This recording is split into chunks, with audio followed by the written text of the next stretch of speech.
All right, we are going to start looking at the evidence or supporting details for these three body paragraphs. We're going to specifically read over these reasons, and then we are going to highlight anything that is in support of that or evidence of that. So our first body paragraph, paragraph 2, is contrary to well-accepted beliefs, year-round schooling has no constructive impact on education. They also say that up here. No positive effect on education. Most year-round schedules uses the 45-15 method, 45 days of school followed by 15 days off. Because of this, there are many first and last days of school. All of those transitions disrupt the learning process. Also, there is no evidence of higher test scores. Due to that, many schools that change to year-round schedules end up switching back. For example, since the 1980s, 95% of schools that tried the year-round schedules changed back to traditional calendar.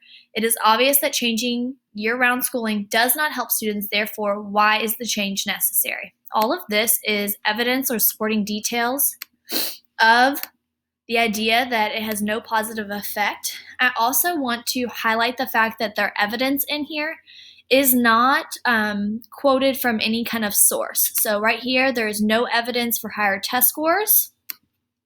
It is missing a source.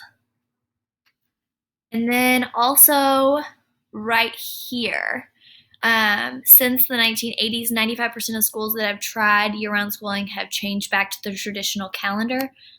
We are also missing a source there. What that means is that they don't tell us where they got their information. So although that would be really strong evidence, it's not necessarily supported from a reputable source. We don't know where they got that information from. Our next reason is like any other facility, keeping a school open requires a great deal of money. So that goes back to the adds to cost. So when a school changes to a year-round schedule, the costs skyrocket. When schools open in the middle of summer requires air conditioning that adds significantly to the school's expenses. The usual utility bills grow because the additional open school time. Finally, teachers must be paid for all the weeks they are working. With all these factors, the cost of keeping schools open becomes immensely high. For example, a high school in Arizona had a cost increase of $157,000 when they switched to year-round schooling. Some schools may not be able to handle such increases, and other schools that can handle these expenses could be doing better things with the money. Is year-round schooling really where the money should go? So again, all of this is supporting details or evidence. There's specific evidence in here. For example, a high school in Arizona cost increase of $157,000. Although this is very specific, I would still like to know what school, where, and where they found that information. So we need to add more specific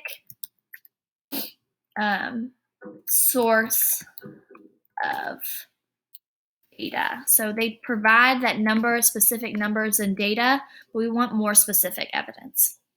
All right, our last piece of evidence, our last reason, an important part of a child's summer life is summertime. With year-round schedules, students would hardly have any time to relax. Again, that relates back to this reason number 3 mentioned in our claim, that it disrupts the long-awaited summer vacation. During the 15-day breaks, they would be thinking about their quick return to school.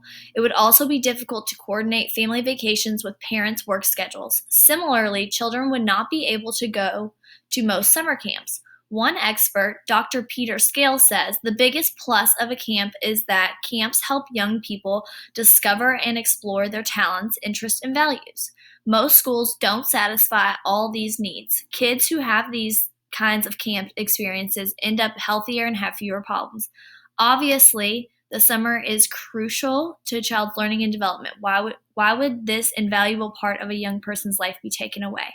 Again, this is all supporting details and evidence. We are going to highlight specifically this piece of evidence because they did a really good job at being specific. So we're going to add a note that this is strong evidence.